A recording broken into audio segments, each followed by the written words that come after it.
Hello दोस्तों, स्वागत है आपका अपना यूट्यूब चैनल एवनजीएस एकेडमी में। दोस्तों, हम लोग आगामी बिहार दरोगा के लिए जो प्रीलिम्स का सेट दिख रहे थे, रोशन सर द्वारा जो पेड टेस्ट ऑर्गेनाइज किए जाते हैं, उसमें दोस्तों हम लोग एवनजीएस क्लासेस में हम लोग 1 से लेकर 35 तक ऑलरेडी देख चुके थे। दोस्तों, मैं आप लोगों को बता देना चाहता हूँ कि जो भी वो चैनल था एवनजीएस क्लासेस, उसमें कुछ कॉपीराइट क्लेम लगाकर अभी कुछ दिनों के लिए स्ट्राइक कर दिया गया है। ऑलमोस्ट उसमें रिकवर होने की चांसेस बहुत कम है। तो आई होप सोचे कि आप लोगों का भी जो स्टडी है वो आपको रेगुलरिटी बना रहे। बहुत लोगों की कमेंट आ रहे थे कि सर आपका वीडियो नहीं आ रहा है और चैनल भी आपका शो नहीं कर रहा है। तो दोस्तों, मैं बता देना चाहता हूँ कि प्रॉब्लम क्या है। तो ये प्रॉब्लम थी। तो आज से दोस्तों मैं वीडियो लेकर आपके समक्ष आया हूँ और इस चैनल को सभी मेंबर जो भी ऑलरेडी ऐड थे सभी लोग सब्सक्राइब कर देंगे और अपने अपने ग्रुप में शेयर भी कर देंगे। दोस्तों, आज से वीडियो आप लोगों को रेगुलर बेसिस पे मिलता रहेगा और पीडीएफ हमारे टेलीग्राम ग्रुप एवनजीएस एकेडमी में आपको प्रोवाइड कर दी जाएगी। तो चलिए, कोई भी इफेक्ट नहीं पड़ेंगे, मैं इतना आपको यकीन के साथ कहता हूँ। वीडियो में लास्ट तक बने रहेंगे और सपोर्ट एंड शेयर करें। तो चलिए, आज हम लोग टेस्ट देखेंगे। ये बिहार दरोगा का टेस्ट 36 आपको सभी का टेस्ट हमारे टेलीग्राम ग्रुप में प्रोवाइड कर दिए गए हैं। अगर नहीं देखे हैं तो आप वहां जाकर सारे का पीडीएफ प्राप्त कर सकते हैं। तो चलिए दोस्तों, चलते हैं बिना टाइम गंवाए हुए क्वेश्चन नंबर 1 पे।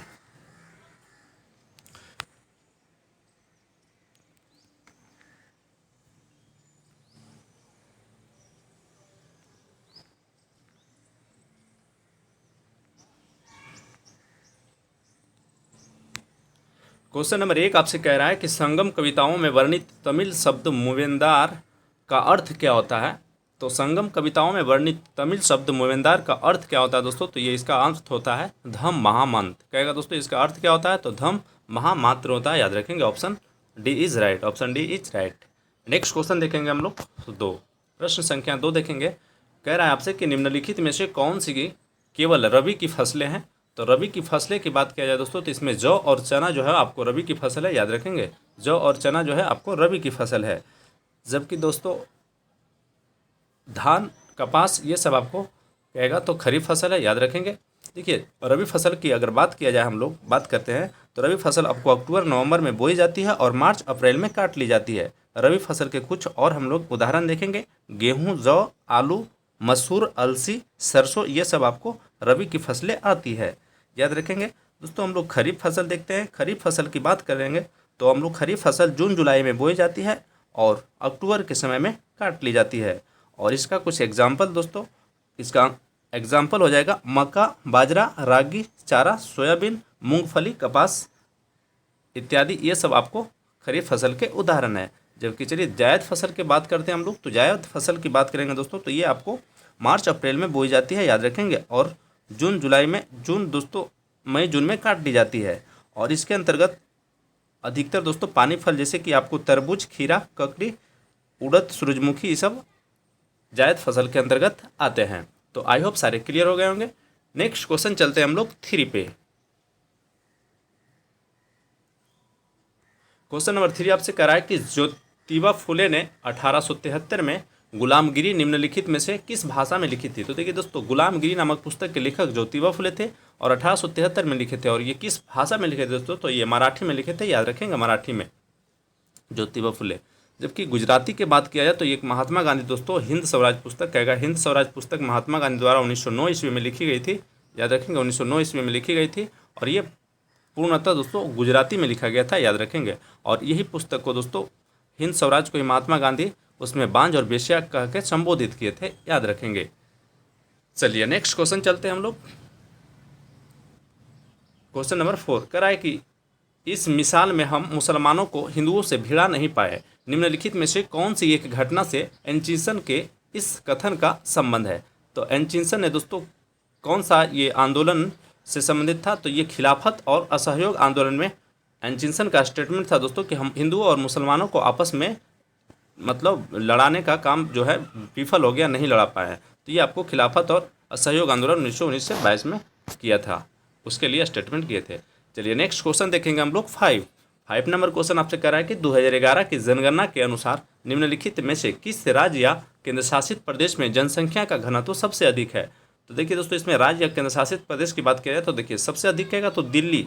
जब राज्य और केंद्र शासित प्रदेश की बात दिया जाए, आपको बिहार बीच में ऐड कर देता है दोस्तों, तो फिर भी दिल्ली होता है, क्योंकि दिल्ली का जो है जनसंख्या घनत्व तो सबसे ज़्यादा है राज्य और यूटी मिला करके अगर बात करें तो। क्योंकि दोस्तों बिहार का आपको जनसंख्या घनत्व कहेगा तो 1106 है, याद रखेंगे। जबकि कहेगा दिल्ली का राष्ट्रीय राजधानी क्षेत्र यूटी में आपको सबसे अधिक है, और कहेगा दोस्तों सबसे कम यूटी की बात किया जाए तो अंडमान निकोबार की है, याद रखेंगे। 46 व्यक्ति प्रति वर्ग किलोमीटर है अंडमान निकोबार की, ये तो आपको यूटी में। जबकि हम लोग राज्य की बात करेंगे तो बिहार राज्य की सबसे अधिक है जनसंख्या घनत्व, 1106 व्यक्ति प्रति वर्ग किलोमीटर है। जबकि सबसे कम की बात किया जाए राज्य में तो आपका अरुणाचल प्रदेश 17 व्यक्ति प्रति वर्ग किलोमीटर है, याद रखेंगे। नेक्स्ट क्वेश्चन चलते हैं हम लोग क्वेश्चन नंबर 6। क्वेश्चन नंबर 6 देखते हैं, कह रहा है कि किस स्थान को nursery of the Bengal army कहा जाता है दोस्तों। तो आपको इसका आंसर हो जाएगा, कह रहा है कि किस स्थान को nursery of the Bengal army कहा जाता है, तो आपका आंसर हो जाएगा अवध, याद रखेंगे। अवध को कहा जाता है, अवध, ऑप्शन डी। और दोस्तों अंग्रेजों के लिए यह दुधारू गाय के रूप में इसको यूज किया जाता था, याद रखेंगे। नेक्स्ट क्वेश्चन चलते हैं हम लोग 7 नंबर का रहा है कि भारत और निम्न में से कौन सा मुक्त व्यापार समझौते FTA पर बातचीत कर रहा है दोस्तों। तो FTA पर बातचीत करेगा, भारत और निम्न में से कौन मुक्त व्यापार समझौते FTA पर बातचीत कर रहा है। तो रूस बात कर रहा है, यूके बात कर रहा है, गल्फ कॉरपोरेशन काउंसिल यानी ABC, ऊपर के दोस्तों सभी लोग बात कर रहा है, याद रखेंगे। देखिए FTA का फुल फॉर्म आपसे क्वेश्चन क्रिएट किए जाते हैं कि FTA का फुल फॉर्म क्या होता है। तो FTA का फुल फॉर्म होता है दोस्तों फ्री ट्रेड एग्रीमेंट, यानी मुक्त व्यापार संधि होती है, याद रखेंगे। मुक्त व्यापार संधि, free trade agreement. Next question चलते हैं हम लोग 8 पे। क्वेश्चन नंबर 8 आपसे कह रहा है कि थायमस हार्मोन का कार्य कहेगा दोस्तों। थायमस हार्मोन का कार्य क्या है। तो ये वृद्धि में मदद करता है, लैंगिक परिपक्वता में मदद करता है और लिम्फोसाइट के निर्माण में मदद करता है। तो उपयुक्त का सभी ऑप्शन डी इज राइट हो जाएगा। नेक्स्ट क्वेश्चन देखेंगे हम लोग 9 नंबर क्वेश्चन आपसे कह रहा है कि निम्नलिखित जीवों में से कौन सा मुकुलन बंडिंग द्वारा प्रजनन नहीं होता है। तो मुकुलन बंडिंग द्वारा कहेगा दोस्तों कौन प्रजनन नहीं होता। तो आपको एनालिडा जो है ये आपको मुकुलन द्वारा बंडिंग नहीं होता है, याद रखेंगे, प्रजनन नहीं होता है। जबकि ईस्ट, स्पंज और हाइड्रा ये सब होता है। कहेगा एनालिडा किसके द्वारा प्रजनन करता है दोस्तों। तो एनालिडा की बात किया जाए तो हमको कहेगा किसके द्वारा प्रजनन करता है। तो ये आपको सूक्ष्म कुंडलित नलिकाओं द्वारा करता है, याद रखेंगे। सूक्ष्म कुंडलित नलिकाओं द्वारा प्रजनन करता है। चलिए नेक्स्ट क्वेश्चन चलते हैं हम लोग क्वेश्चन नंबर 10। कोशिका का जीवित अंश जीव द्रव्य प्रोटोप्लाज्म कहलाता है। यह किससे बना होता है दोस्तों। तो यह किससे बना होता है। तो आपका आंसर हो जाएगा यह कोशिका द्रव, केंद्रक द्रव और अन्य कोशिकांग से बना होता है, याद रखेंगे, कोशिका का जीवित अंश।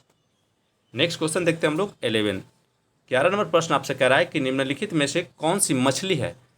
देखिए दोस्तों इसमें कह रहा है कि कौन सी मछली है। तो देखिए इसमें मछली की बात की जाए तो आपको डॉग फिश जो है आपको केवल आपको वास्तविक मछली के उदाहरण है, याद रखेंगे। जबकि silver fish, star fish, cutter fish ये सब वास्तविक मछली नहीं है। एक इसी में दोस्तों फ्लाइंग फिश भी देता है, याद रखेंगे। तो आप उससे भी याद करके रखेंगे। ये फ्लाइंग फिश भी दोस्तों आपको जो है फ्लाइंग फिश ये भी आपको वास्तविक मछली के उदाहरण है, याद रखेंगे। एक समुद्री घोड़ा कहेगा दोस्तों, आपको समुद्री घोड़ा कहेगा, ये भी आपको समुद्री घोड़ा आपको वास्तविक मछली के उदाहरण है। ये 3 याद रखेंगे दोस्तों, यही 3 आपको ऑलमोस्ट राउंड करते रहते हैं सारा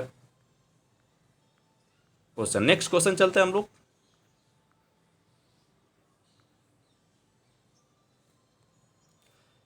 12 नंबर प्रश्न देखते हैं, कह रहा है कि मुख्य निर्वाचन आयोग को किसके आग्रह पर वरीयता क्रम में स्थान दिया गया है। तो मुख्य निर्वाचन आयोग को किसके आग्रह पर वरीयता क्रम में दोस्तों स्थान दिया गया है। तो आपको श्री सेशन के आयोग के आग्रह पर दोस्तों वरीयता क्रम में स्थान दिया गया, याद रखेंगे, मुख्य निर्वाचन आयोग को। नेक्स्ट क्वेश्चन चलते हैं हम लोग 13 नंबर प्रश्न कह रहा है कि रिलैक्सिन हार्मोन का स्राव किसके द्वारा होता है। रिलैक्सिन हार्मोन्स का स्राव कहेगा दोस्तों किसके द्वारा होता है। तो आपका आंसर हो जाएगा ए, कार्पस ल्यूटियम द्वारा होता है, याद रखेंगे, option A is right. Next question देखते हैं हम लोग 14 कह रहा है कि स्ट्रीट लैंप्स में किस दर्पण का प्रयोग किया जाता है। तो स्ट्रीट लैंप्स की बात किया जाए दोस्तों तो आपका उत्तल दर्पण का प्रयोग किया जाता है, याद रखेंगे, उत्तल दर्पण। नेक्स्ट क्वेश्चन देखेंगे हम लोग 15 कह रहा है कि निम्नलिखित में से कौन सी लोक नृत्य शैली गुजरात राज्य से संबंधित नहीं है। देखिए इसमें नहीं और है में आपको लास्ट क्वेश्चन आपको दिखना पड़ता है। कह रहा है इनमें से कौन सी लोक नृत्य है जो आपको गुजरात राज्य से संबंधित नहीं है। तो देखिए डांडिया रास दोस्तों ये है, गरबा कहेगा तो गुजरात से, और बिनछुड़ू है ये भी। जबकि विदेशिया की बात किया जाए दोस्तों तो आपको अपना ये बिहार राज्य से संबंधित है। विदेशिया याद रखेंगे, विदेशिया हो गया, अर्पण हो गया, ये सब बिहार से संबंधित है। जबकि अल्पना की बात किया जाए तो आपको वेस्ट बंगाल से संबंधित है। नेक्स्ट क्वेश्चन देखेंगे हम लोग 16। कह रहा है कि हाल ही पद्धति संबंधित है। कह रहा है दोस्तों हाल ही पद्धति किससे संबंधित है। तो हाल ही पद्धति आपको बंधुआ मजदूर से संबंधित है, याद रखेंगे बंधुआ मजदूर। इससे एक मोस्ट इंपॉर्टेंट क्वेश्चन क्रिएट किए जाते हैं दोस्तों कि बंधुआ मजदूर अधिनियम कब आया था। तो 1976 में आया था, याद रखेंगे। और पुराने जो सांसद विधायक का जो पेंशन जो दोस्तों देना शुरू किया गया तो वो भी आपको 1976 से देना शुरू हुआ। चलिए नेक्स्ट क्वेश्चन देखते हैं हम लोग 17। कह रहा है कि हिंदू कॉलेज की स्थापना 1817 ईस्वी में कहाँ की गई थी। तो देखिए दोस्तों बात करते हैं अगर हिंदू कॉलेज की स्थापना तो ये राजा राम मोहन राय द्वारा दोस्तों आपको कलकत्ता में किया गया था, याद रखेंगे कलकत्ता में। किसके द्वारा, तो राजा राम मोहन राय द्वारा। नेक्स्ट क्वेश्चन देखेंगे हम लोग 18 नंबर प्रश्न देखेंगे। कह रहा है कि निम्नलिखित शासकों में से किसे मध्यकालीन भारत का कल्याणकारी निरंकुश सुल्तान कहा गया है। तो ये दोस्तों आपको FST फिरोज शाह तुगलक को मध्यकालीन निरंकुश सुल्तान कहा गया है, याद रखेंगे। Option D is right, FST। देखिए दोस्तों FST एक ऐसा शासक थे जिन्होंने 24 प्रकार के जो कष्टदायक कर था उसको हटा करके 4 कष्टदायक प्रकार लाया था दोस्तों। और इसमें ब्राह्मण को भी कर लगाया गया था, ब्राह्मण पर भी। और ब्राह्मण पर कर लगाने वाला पहला शासक था FST फिरोज शाह तुगलक, याद रखेंगे।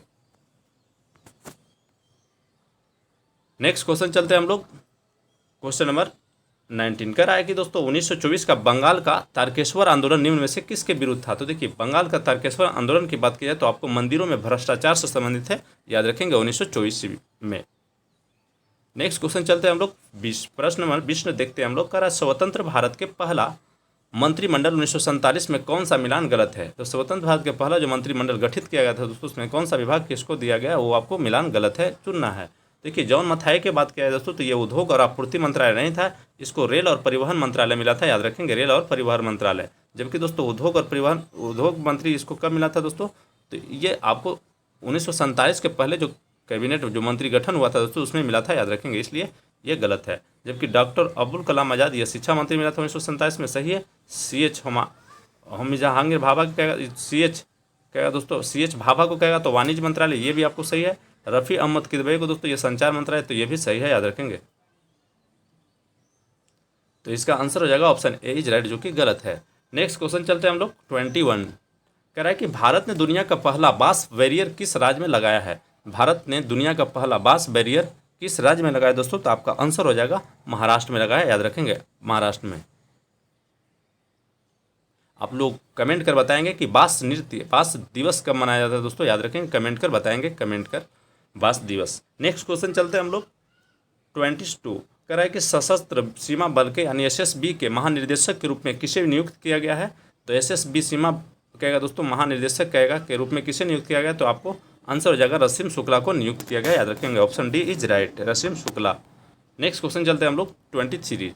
कह रहा है कि संयुक्त राष्ट्र मानवाधिकार परिषद का गठन किस वर्ष किया गया था। तो संयुक्त राष्ट्र मानवाधिकार परिषद के गठन की बात करें दोस्तों तो आपको यहाँ पे बता देते हैं 2006 ईस्वी में किया गया था, याद रखेंगे। चलिए इसमें देखते हैं, ऑप्शन बी इज राइट हो जाएगा 2006।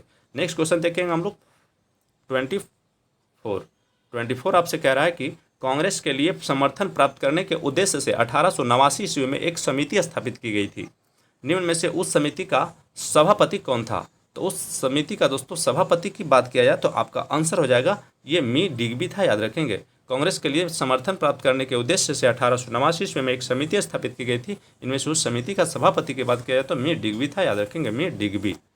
नेक्स्ट क्वेश्चन देखते हैं हम लोग 25 की बात करते हैं। कह रहा है कि तालीकोटा के युद्ध में विजयनगर का नेतृत्व किया था। तो तालीकोटा के युद्ध में दोस्तों विजयनगर का नेतृत्व आपको रामराय किया था, याद रखेंगे। 1565 में तालीकोटा का युद्ध होता है दोस्तों, याद रखेंगे। उसी को बनहट्टी के युद्ध भी नाम से जाना जाता है। विजयनगर की समाप्ति दोस्तों तालीकोटा युद्ध से ही होता है। नेक्स्ट क्वेश्चन चलते हैं हम लोग 26। कह रहा है कि भारतीय राष्ट्रवाद ब्रिटिश राजा का शिशु था। भारतीय राष्ट्रवाद ब्रिटिश राजा का शिशु था। यह स्टेटमेंट किसका है दोस्तों, तो यह आर कोफलैंड का था, याद रखेंगे, आर कोफलैंड का। नेक्स्ट क्वेश्चन चलते हैं हम लोग 27। कह रहा है कि चुनाव के समय किसी चुनाव क्षेत्र में चुनाव प्रचार कब बंद कर देना होता है दोस्तों, तो ये मतदान समाप्त होने से 48 घंटे पहले, याद रखेंगे, 48 घंटा पहले। चुनाव के समय किसी चुनाव क्षेत्र में चुनाव का प्रचार कब करना होता है दोस्तों? तो चुनाव होने से दोस्तों 48 घंटा पहले, याद रखेंगे।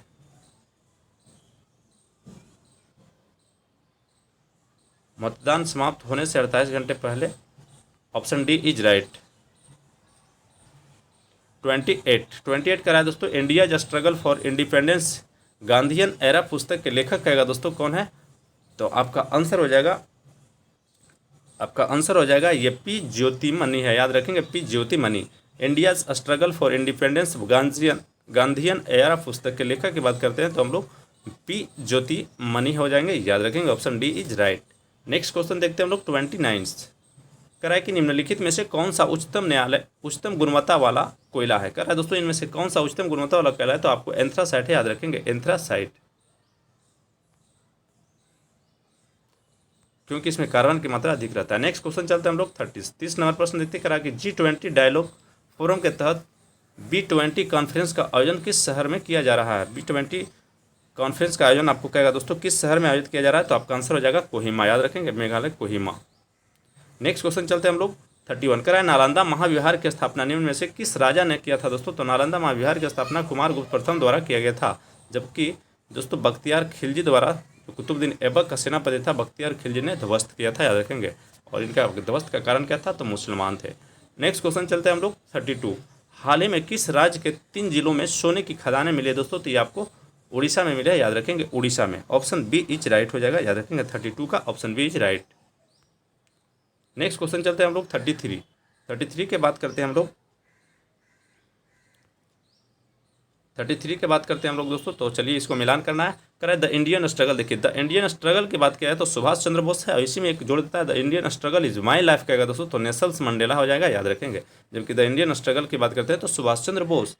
कह रहा है कि इंडिया इन ट्रांजिशन कहेगा दोस्तों, इंडिया इन ट्रांजिशन की बात करेंगे तो हम लोग कौन हो जाएगा? एम एन राव कहेगा, इंडिया इन ट्रांजिशन के लेखक कहेगा तो एम एन राव हो जाएगा। जबकि वेकअप इंडिया की बात करते हैं तो हो जाएगा आपको एनी बेसेंट, याद रखेंगे, वेकअप इंडिया दोस्तों। और न्यू इंडिया की बात करेंगे, न्यू इंडिया और वेकअप इंडिया ये आपको एनी बेसेंट है। जबकि transfer of power in India की बात करते हैं तो वीपी मेनन हो जाएगा, याद रखेंगे। तो इसका आंसर हो जाएगा option D is right, option D is right. Next question चलते हैं हम लोग 34 की बात करते हैं, हरियाली योजना संबंधित है दोस्तों। तो हरियाली योजना कहेगा किससे संबंधित है?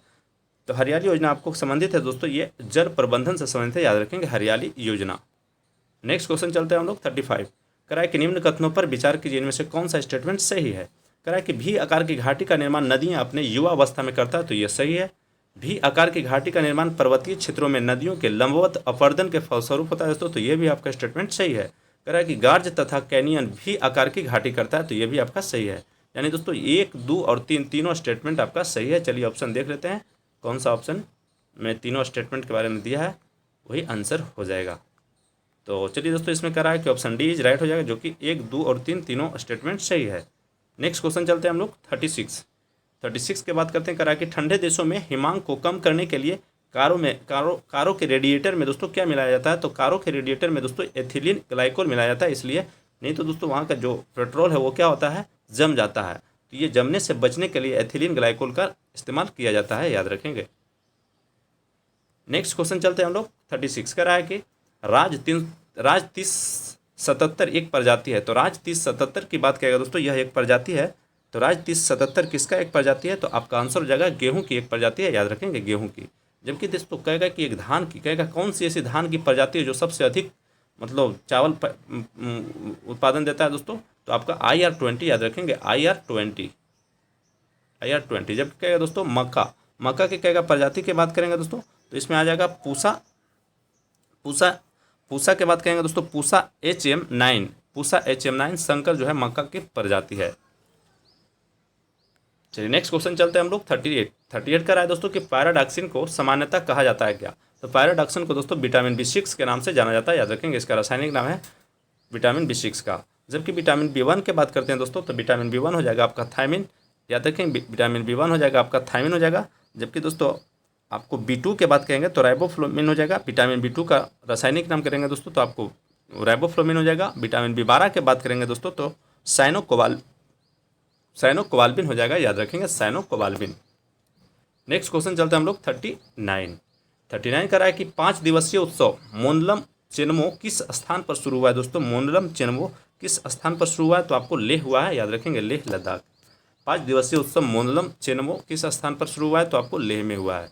नेक्स्ट क्वेश्चन चलते हैं हम लोग 40 नंबर प्रश्न देखते हैं। कराए कि वांगला त्यौहार मुख्य रूप से किस जनजाति द्वारा मनाया जाता है? बांग्ला त्यौहार दोस्तों कराए कि मुख्य रूप से किस जनजाति द्वारा मनाया जाता है? तो ये गारो दोस्तों, गारो मेघालय में ये गारो जनजाति पाया जाता है।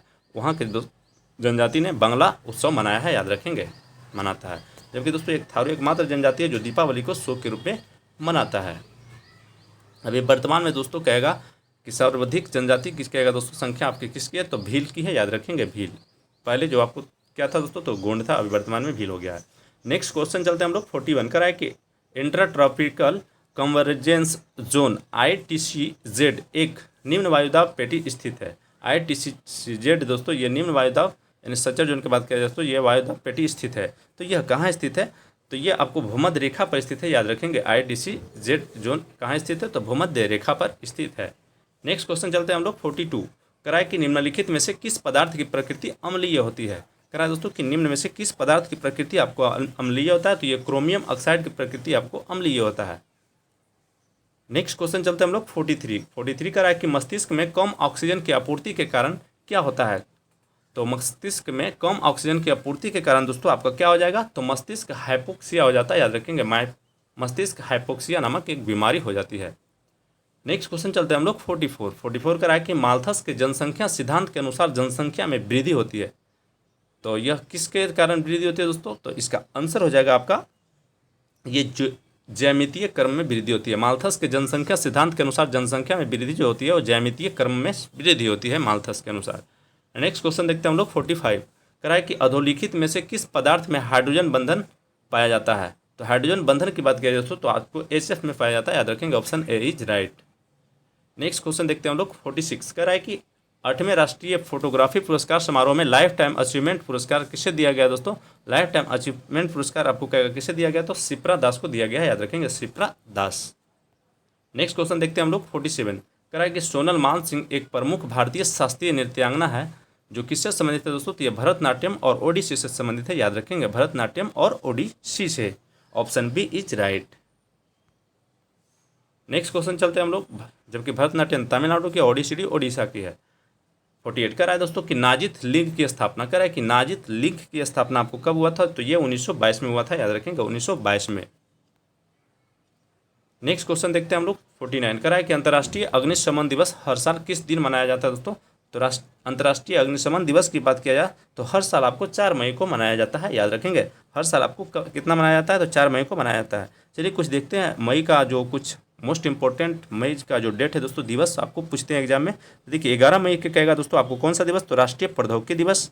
15 मई को अंतर्राष्ट्रीय परिवार दिवस। 20 मई को विश्व मधुमक्खी दिवस। और 21 मई की बात करेंगे दोस्तों तो विश्व चाय दिवस और आतंकवाद विरोधी दिवस भी मनाया जाता है। 22 मई को कहेगा तो बायोडाइवर्सिटी यानी जैव विविधता दिवस मनाया जाता है दोस्तों, याद रखेंगे। और 31 मई को बात करेंगे दोस्तों तो विश्व तंबाकू निषेध दिवस मनाया जाता है। और 23 मई को राइनो दिवस, विश्व राइनो दिवस। आई होप क्लियर हो गए होंगे। नेक्स्ट क्वेश्चन चलते हैं अब लोग 50 पे। क्वेश्चन नंबर 50 कह रहा है कि जवाहरलाल नेहरू ने निम्न में से किस अधिनियम को गुलामी की दास्ता के संज्ञा दिया दोस्तों? तो गुलामी की दास्ता और कहेगा दोस्तों कि इंजन कहेगा दोस्तों बिना ब्रेक के भी गाड़ी बताए थे, याद रखेंगे। तो ये अधिनियम 1935 को ही बताए थे। तो इसका आंसर हो जाएगा option A is right. Next question चलते हैं हम लोग 51 कह रहा है कि बंद अर्थव्यवस्था वह अर्थव्यवस्था होता है दोस्तों, देखिए जब बंद हो जाएगा तो ना तो निर्यात होगा ना तो आयात होगा, याद रखेंगे। तो ऑप्शन डी इज राइट। 52 कह रहा है आपसे कि पूर्वोत्तर परिषद का पदेन अध्यक्ष कौन होता है दोस्तों? तो आपको केंद्रीय गृह मंत्री होता है, कहेगा पूर्वोत्तर परिषद का अध्यक्ष कमान कौन लिए हुए रहते हैं? तो केंद्रीय गृह मंत्री होते हैं, याद रखेंगे। जैसे मणिपुर में दंगा होता है तो डायरेक्ट उसका कंट्रोल गृह मंत्री करते हैं। नेक्स्ट क्वेश्चन चलते हैं हम लोग 53 कह रहा है भारत में बेरोजगारी से संबंधित मुद्दों का अध्ययन किया जाता है। भारत में बेरोजगारी से संबंधित मुद्दों का अध्ययन करेगा दोस्तों किसके द्वारा किया जाता है? तो आपका आंसर हो जाएगा समष्टि स्तर पर किया जाता है, याद रखेंगे, समष्टि स्तर पर। भारत में बेरोजगारी से संबंधित मुद्दों का अध्ययन किसके अध्ययन किया जाता है दोस्तों? तो यह समष्टि स्तर पर किया जाता है, option B is right. Next question देखते हैं हम लोग 54 54 करा है कि फ्लेमिंग के दाएं हाथ के नियम का प्रयोग किसकी दिशा का पता लगाने के लिए किया जाता है? तो फ्लेमिंग के दाएं हाथ के नियम का प्रयोग प्रेरित धारा के पता करने के लिए किया जाता है, याद रखेंगे, दिशा को पता करने के लिए। नेक्स्ट क्वेश्चन देखेंगे हम लोग 55 करा है कि मल्टीलेटरल कोबरा वॉरियर एक्सरसाइज का आयोजन किस देश में किया जाएगा दोस्तों? तो आपका आंसर हो जाएगा ये यूनाइटेड किंगडम यानी ब्रिटेन में किया जाएगा। मल्टीलेटरल कोबरा वॉरियर एक्सरसाइज का आयोजन किस देश में किया जाएगा? तो आपको यूके में किया जाएगा, याद रखेंगे, यूनाइटेड किंगडम। नेक्स्ट क्वेश्चन देखते हैं हम लोग 56 का है कि संयुक्त राष्ट्र के महासचिव जिनकी मृत्यु हवाई दुर्घटना में हुई है दोस्तों, इसका नाम क्या है? तो इसका नाम है दोस्तों, कहेगा संयुक्त राष्ट्र के महासचिव जिनकी मृत्यु हवाई दुर्घटना में हो गई थी, तो इनका नाम क्या है? तो इनका नाम है दोस्तों डैग हैमरशोल्ड, याद रखेंगे, डैग हैमरशोल्ड। नेक्स्ट क्वेश्चन चलते हैं हम लोग 57 करा है कि किस देश की कैबिनेट ने 29 मार्च 2023 को संघाई सहयोग संगठन में शामिल होने के फैसले को मंजूरी दी है? तो आपका आंसर हो जाएगा दोस्तों सऊदी अरबिया, याद रखेंगे। किस देश की कैबिनेट ने 29 मार्च 2023 को संघाई सहयोग संगठन SCO में शामिल होने के फैसले को मंजूरी दी है? तो सऊदी अरब। नेक्स्ट क्वेश्चन देखते हैं हम लोग 58 करा है कि दोस्तों अलम दे गुज कौन था? करा है कि अलम दे गुज कौन था दोस्तों? तो अलम दे गुज जो है वो आपको क्रांतिकारी महिला थी, याद रखेंगे, क्रांतिकारी महिला थी। नेक्स्ट क्वेश्चन देखते हैं हम लोग 59 करा है कि PDF का लघु रूप क्या होता है दोस्तों? करा है कि PDF का यानी फुल फॉर्म क्या होता है? तो PDF का full form portable document format होता है, याद रखेंगे, portable document format. Next question देखते हैं हम लोग 60 करा है दोस्तों 60 नंबर क्वेश्चन कि किस राज्य की सरकार ने पहली एयर एम्बुलेंस सेवा शुरू की है? किस राज्य की सरकार ने पहली एयर एम्बुलेंस सेवा शुरू की है दोस्तों? तो आपका झारखंड हो जाएगा, याद रखेंगे, झारखंड। बहुत अच्छा काम किया है दोस्तों, नेक काम। नेक्स्ट क्वेश्चन देखते हैं हम लोग 61 कह रहा है दोस्तों कि पाला झील किस राज्य में स्थित है? तो पाला झील की बात किया जाए तो आपको ये मिजोरम में स्थित है, याद रखेंगे, मिजोरम में। नेक्स्ट क्वेश्चन देखते हैं हम लोग 62 कह रहा है कि निम्न में से किसका प्रयोग मतदान के स्याही इंक बनाने के लिए किया जाता है? तो आपको कह रहा है निम्न में से किसका प्रयोग मतदान के स्याही यानी इंक बनाने में किया जाता है दोस्तों? तो आपका आंसर हो जाएगा सिल्वर नाइट्रेट, याद रखेंगे, सिल्वर नाइट्रेट। जब हम लोग वोट देते हैं दोस्तों मतदान के समय, उसमें उंगली में जो दिया जाता है सिल्वर नाइट्रेट ही रहता है। 63 नंबर देखते हैं करा रूस में कोल खोज को क्या था दोस्तों? करा है रूस में कोल खोज क्या था? तो रूस में कोल खोज जो था एक सामूहिक खेती होता था, याद रखेंगे, सामूहिक खेती। नेक्स्ट क्वेश्चन देखते हैं हम लोग 64 करा है कि लॉरियस पुरस्कार किस क्षेत्र में उत्कृष्ट उपलब्धियों के लिए प्रदान किया जाता है दोस्तों? तो लॉरियस पुरस्कार की बात किया जाए तो आपको खेल के लिए दिया जाता है, याद रखेंगे, खेल के लिए। नेक्स्ट क्वेश्चन देखते हैं हम लोग 65 करा है कि CaOCl2 यौगिक का प्रचलित नाम क्या है दोस्तों? CaOCl2 का प्रचलित नाम की बात किया है तो आपको ब्लीचिंग सोडा है, याद रखेंगे, ब्लीचिंग सोडा। जबकि दोस्तों धोने वाला सोडा का रासायनिक नाम क्या होता है? तो सोडियम कार्बोनेट होता है, याद रखेंगे, Na2CO3 × 10H2O। जबकि दोस्तों बेकिंग सोडा की बात किया जाए तो आपको ये खाने वाला सोडा होता है, इसका सूत्र होता है NaHCO3, याद रखेंगे। और जिप्सम के दोस्तों CSO4 × 2H2O इसका सूत्र होता है। नेक्स्ट हम लोग क्वेश्चन देखेंगे हम लोग 66। देखिए दोस्तों हम लोगों को भी, मेरी टीम को भी काफ़ी मेहनत करना पड़ा था, क्योंकि ऑलमोस्ट उसमें 220 वीडियो अपलोडेड हो चुके थे, तो हम लोग भी बहुत स्ट्रगल किए थे और चैनल रिमूव कर जाना अपने आप में बहुत, फिर भी हम लोग हिम्मत नहीं हारे हैं। आप लोग के समक्ष हम लोग खड़ा हैं और जितना भी होगा दोस्तों उस चीज़ के लिए हम लोग पीछे नहीं हटेंगे, ऑलमोस्ट अगुवाई करेंगे। आप लोग सिर्फ सपोर्ट बनाए रखें और जिस तरह से पिछले मेरा जो यूट्यूब चैनल था दोस्तों उसमें जिस तरह से प्यार और सपोर्ट मिला था, इस चैनल में मुझे भी उम्मीद है कि ज़रूर देंगे। चलिए नेक्स्ट क्वेश्चन चलते हैं 66 कहता है कि वित्त वर्ष 2023 में निम्नलिखित में से कौन सा देश भारत का सबसे बड़ा व्यापारिक भागीदार बन गया दोस्तों? तो आपका अमेरिका है, याद रखेंगे, अमेरिका। वित्त वर्ष 2023 में निम्नलिखित में से कौन सा देश भारत का सबसे बड़ा व्यापारिक भागीदार बन गया? तो आपको अमेरिका बन गया है, याद रखेंगे। नेक्स्ट क्वेश्चन देखते हैं हम लोग 67 कह रहा है कि लाल लीगा कह रहा है दोस्तों 67 कह रहा है कि लाल लीगा ट्रॉफी किस खेल से संबंधित है? लाल लीगा ट्रॉफी की बात किया जाए दोस्तों तो आपको किस खेल से संबंधित है? तो ये आपको फुटबॉल से संबंधित है, याद रखेंगे, फुटबॉल से। नेक्स्ट क्वेश्चन देखेंगे 68 कह रहा है कि देश की किस मेट्रो सेवा ने QR कोड वाले पेपर टिकट की शुरुआत की है? पेपर टिकट की शुरुआत की है तो आपका आंसर हो जाएगा दिल्ली मेट्रो, याद रखेंगे, दिल्ली मेट्रो 2002 में आया था। चलिए नेक्स्ट देखते हैं हम लोग क्वेश्चन नंबर 69। राष्ट्रपति के चुनाव के लिए प्रस्तावक एवं अनुमोदक की कम से कम दोस्तों कितनी संख्या होती है? तो देखिए राष्ट्रपति जो कहेगा दोस्तों ये 50-50 यानी वनडे मैच खेलते हैं ODI, जबकि आपको उपराष्ट्रपति की बात किया जाए दोस्तों तो आपको ये 2020 मैच खेलते हैं, याद रखेंगे 2020 आपको ये हो जाएगा उपराष्ट्रपति। जबकि एक क्वेश्चन पूछता है दोस्तों कि राष्ट्रपति के चुनाव यदि लड़ रहे हैं कोई भी कैंडिडेट तो उसके लिए जमानत राशि कितना है, तो 15,000 जमानत राशि है, याद रखेंगे 15,000। शायद दोस्तों अब उसका शायद चेंज कर दिया है, अब शायद 25 हो गया है, अभी थोड़ा सा अपडेट नहीं हुआ है। और उपराष्ट्रपति के लिए शायद 15 है और जबकि राष्ट्रपति के लिए 25 कर दिया है। नेक्स्ट क्वेश्चन चलते हैं हम लोग 70 नंबर क्वेश्चन करा है कि पंपास और स्टेपी निम्न में से किस श्रेणी में आते हैं दोस्तों। तो पंपास और स्टेपी जो है इनमें से करा है कि किस श्रेणी के अंतर्गत आता है, तो ये मध्य अक्षांशीय घास भूमि है, याद रखेंगे मध्य अक्षांशीय घास भूमि है। अर्जेंटीना के घास के मैदान को पंपास कहा जाता है। नेक्स्ट क्वेश्चन चलते हैं हम लोग 71 करा है कि समान न्याय और निःशुल्क विधिक सहायता का प्रावधान किस अनुच्छेद में है दोस्तों। तो ये आपको डीपीएसपी में आपका आंसर हो जाएगा इसका सी 39 के ए, याद रखेंगे 39 के ए। नेक्स्ट क्वेश्चन चलते हैं हम लोग 72 करा है सूची ए को सूची 2 के साथ सुमेलित कीजिए। सूची ए को सूची 2 के साथ सुमेलित कीजिए। तो चलिए हम लोग देखते हैं 72 को दोस्तों, इसमें मिलान करना है। कह रहा है कि बास स्टेट किसको किसको जोड़ता है। तो बास स्टेट की बात किया जाए तो ऑस्ट्रेलिया तथा तस्मानिया को जोड़ता है, याद रखेंगे बास स्टेट ऑस्ट्रेलिया तथा तस्मानिया को ऐड करता है। जबकि डेविस स्टेट की बात किया जाए दोस्तों तो ये कनाडा तथा ग्रीनलैंड को ऐड करता है, याद रखेंगे कनाडा तथा ग्रीनलैंड हो जाएगा। जबकि डोवर स्टेट की बात करते हैं दोस्तों तो ये यूके और फ्रांस हो जाएगा, याद रखेंगे यूके और फ्रांस। जबकि एक फ्लोरिडा स्टेट बचा तो आपको यूएसए तथा क्यूबा को ऐड करता है। देखिए फिर से एक बार रिपीट करते हैं, बास स्टेट की बात करेंगे ऑस्ट्रेलिया तथा तस्मानिया, डेविस स्टेट की बात करेंगे कनाडा तथा ग्रीनलैंड, डोवर स्टेट की बात करेंगे दोस्तों तो आपको यूके तथा फ्रांस, फ्लोरिडा स्टेट की बात करेंगे तो संयुक्त अरब अमेरिका तथा Cuba. Option D is right हो जाएगा। नेक्स्ट क्वेश्चन देखते हैं हम लोग 73 करा है कि खट्टे स्वाद के लिए कोशिकाएं जिह्वा के किस भाग में होती है दोस्तों। देखिए खट्टे की बात किया जाए तो आपको जिह्वा के कह रहा है कि देखिए इसमें 3 स्वाद होता है, याद रखेंगे एक खट्टे और एक मीठा दोस्तों और एक कहेगा नमकीन। तो कह रहा है खट्टे स्वाद के लिए कोशिकाएं जो जिह्वा के किस भाग में होता है, तो आपका आंसर हो जाएगा जिह्वा के पार्श्व यानी पीछे वाला भाग में होता है, याद रखेंगे। देखिए पीछे वाला भाग में आपको खट्टा होता है, अगले वाले भाग में आपको मीठा का पता करते हैं।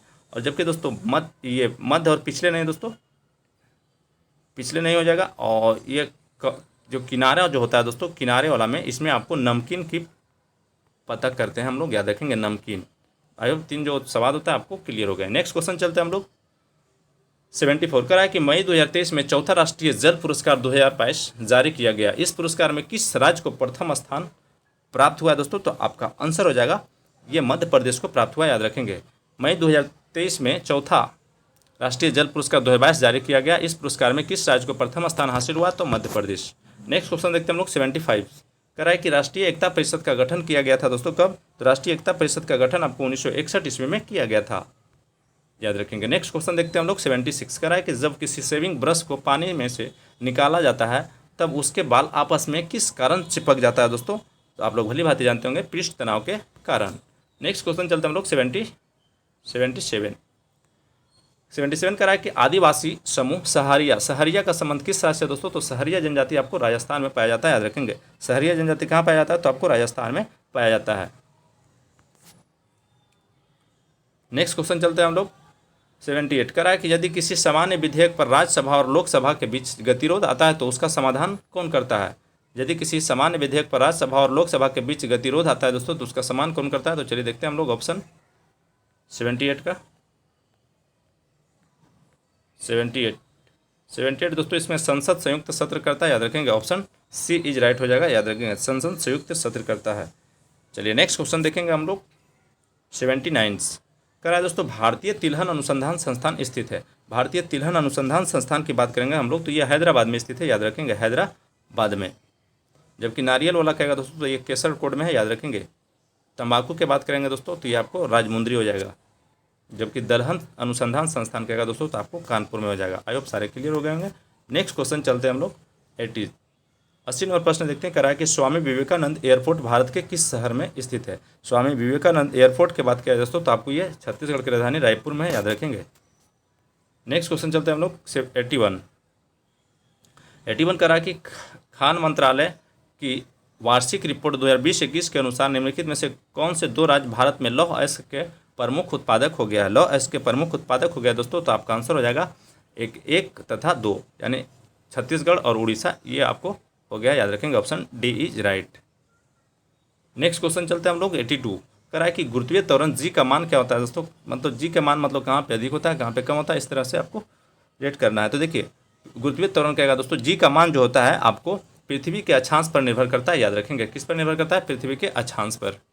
स्मॉल जी का मान 9.8 मीटर पर सेकंड होता है, जबकि कैपिटल जी का मान दोस्तों 6.676 × 10⁻⁻11 न्यूटन मीटर स्क्वायर प्रति केजी स्क्वायर होती है। नेक्स्ट क्वेश्चन चलते हैं हम लोग 83 कर रहा है कि पूर्वोत्तर भारत से निकलने वाली सबसे लंबी नदी सुरमा निम्नलिखित में से किस देश में बहती है दोस्तों, बहुत ही मोस्ट इंपॉर्टेंट है। तो यह सुरमा नदी आपको बांग्लादेश में बहती है, याद रखेंगे। श्रीलंका की सबसे बड़ी नदी है दोस्तों महावेली गंगा, याद रखेंगे।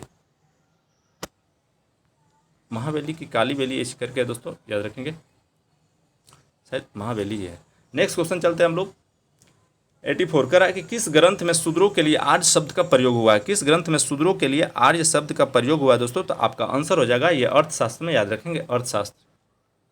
नेक्स्ट क्वेश्चन चलते हैं हम लोग 85 कर रहा है दोस्तों, इसमें करा है कि क्या करना है, तो विधान परिषद की सदस्य संख्या दोस्तों इसमें मिलान करना है, याद रखेंगे। तो चलिए इसको देखते हैं। तो आपको देखिए सबसे ज़्यादा हो जाएगा किसमें, तो उत्तर प्रदेश में हो जाएगा 99, याद रखेंगे 99। जबकि दोस्तों महाराष्ट्र में कहेगा तो आपको कितना हो जाएगा 78, याद रखेंगे। कर्नाटक की बात करेंगे दोस्तों तो 75 हो जाएगा, और बिहार की भी बात करेंगे तो आपको 75 हो जाएगा। जबकि तेलंगाना की बात करेंगे दोस्तों तो आपको कितना हो जाएगा 40 हो जाएगा। तो इसका आंसर हो जाएगा दोस्तों, याद रखेंगे सभी सीधा सीधे 1 2 3 4 5, ऑप्शन ए इज राइट हो जाएगा, याद रखेंगे option A is right. Bihar और कर्नाटक का दोनों का सेम है। नेक्स्ट क्वेश्चन चलते हैं हम लोग दोस्तों, कहेगा 86 और विधान परिषद का गठन, और कहेगा दोस्तों उसको समाप्ति अनुच्छेद 171 में है, याद रखें, सॉरी 169 में है, याद रखेंगे। जबकि 171 से उसकी संरचना है। नेक्स्ट क्वेश्चन चलते हैं हम लोग 86 करा है कि जिस प्रकार स्पेन के फोड़े ने नेपोलियन को बर्बाद किया, उसी प्रकार दक्कन के फोड़े ने औरंगजेब को बर्बाद किया। यह स्टेटमेंट दोस्तों इतिहासकार, किस इतिहासकार का यह स्टेटमेंट है, तो आपका आंसर हो जाएगा जदुनाथ सरकार की, याद रखेंगे जदुनाथ सरकार की। नेक्स्ट क्वेश्चन चलते हैं हम लोग 87 करा है कि सुमेलित कीजिए दोस्तों, करा है कि सुमेलित कीजिए, यानी जो केंद्र के अंतर्गत कौन आता है, राज्य के अंतर्गत कौन आता है। तो चलिए सुमेलित करते हैं हम लोग, देखते हैं क्या केंद्र सूची के अंतर्गत क्या होता है। तो देखिए जनगणना जो आपको केंद्र सूची के अंतर्गत आता है, याद रखेंगे जनगणना आपको केंद्र सूची के अंतर्गत आता है। जबकि दोस्तों राज्य सूची के अंतर्गत क्या होगा, तो पुलिस और सार्वजनिक व्यवस्था आपको राज्य सूची के अंतर्गत आता है। अवशिष्ट सूची की बात करते हैं हम लोग दोस्तों, तो अंतरिक्ष अनुसंधान सॉफ्टवेयर वगैरह ये सब आपको अंतरिक्ष अनुसंधान सॉफ्टवेयर ये सब दोस्तों अवशिष्ट सूची के अंतर्गत आता है। जबकि समवर्ती सूची की बात किया जाए तो जनसंख्या नियंत्रण, परिवार नियोजन, ये सब आपको शिक्षा, ये सब आपको समवर्ती सूची के अंतर्गत आते हैं। तो इसका आंसर हो जाएगा ऑप्शन ए इज राइट। देखिए संघ सूची में वर्तमान में कहेगा तो 100 विषय है, और पहले कितना था 97, और राज्य सूची की बात किया दोस्तों पहले कितना था तो 61, अभी कहेगा दोस्तों 61 विषय, वर्तमान में 66 था। और कहेगा समवर्ती सूची में वर्तमान में दोस्तों 52 विषय है, पहले कितना था तो 47 था, याद रखेंगे। क्योंकि दोस्तों आपको राज्य सूची का जो 5 विषय है आपको समवर्ती सूची में आकर ऐड हो गया, 47 से 52 हो गया, और वो 66 से 61 हो गया। नेक्स्ट क्वेश्चन चलते हैं हम लोग 88 करा, मराठों की शाखा ने अंतिम पेशवा बाजीराव द्वितीय को पराजित किया था। अंतिम पेशवा कौन था दोस्तों, तो बाजीराव द्वितीय। प्रथम बालाजी विश्वनाथ, दूसरा बालाजी बाजीराव। तो कहेगा दोस्तों मराठों की किस शाखा ने अंतिम पेशवा बाजीराव द्वितीय को पराजित किया था। तो चलिए देखते हैं हम लोग,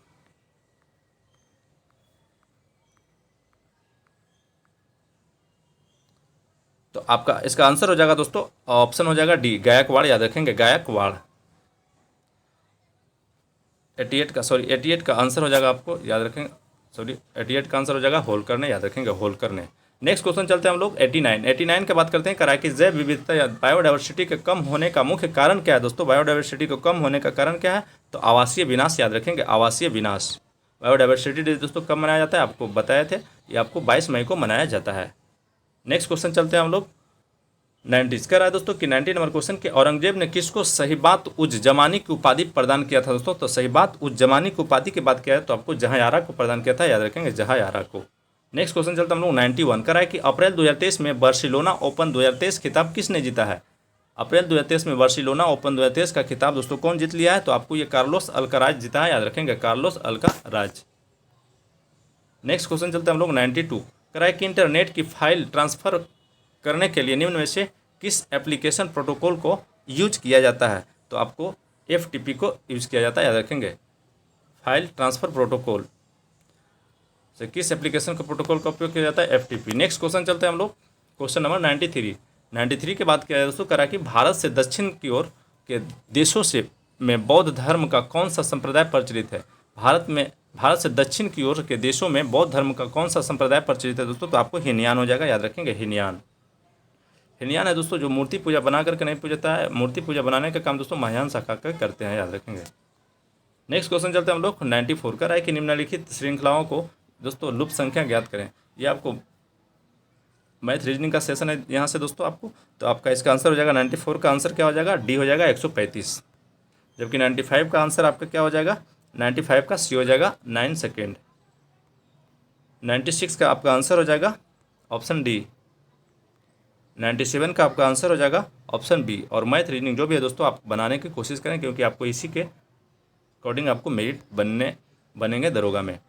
दरोगा के लिए काफ़ी, दरोगा के लिए आपको मैथ और रीजनिंग का आपको 20 से 25 क्वेश्चन पूछते हैं, आपको उसमें ऑलमोस्ट अधिक से अधिक सही करके आएंगे, आपको बहुत ही वो ऊंचाई तक दोस्तों आपको मेरिट बनाने में बहुत ही काम आएंगे। 98 का क्वेश्चन देखते हैं दोस्तों, 98 का आपका आंसर हो जाएगा, 98 का ऑप्शन सी हो जाएगा, याद रखेंगे। नेक्स्ट क्वेश्चन चलते हैं हम लोग 99 का आपका आंसर हो जाएगा ऑप्शन बी। जबकि दोस्तों आज सेट नंबर 36 का आखिरी प्रश्न है, 17 और ये 100 का आंसर आपका हो जाएगा 100 का दोस्तों आंसर सी हो जाएगा, याद रखेंगे सी। तो दोस्तों ये था आज का हमारा सेट डिस्कशन कैसा लगा कमेंट कर जरूर बताएं दोस्तों। और सभी लोग जो भी A1 GS वाले में जुड़े थे दोस्तों, सभी लोग इस चैनल को सब्सक्राइब कर लें और अपने दोस्तों को ग्रुप में शेयर कर दें। Please support and share. Thanks for watching. जय हिंद।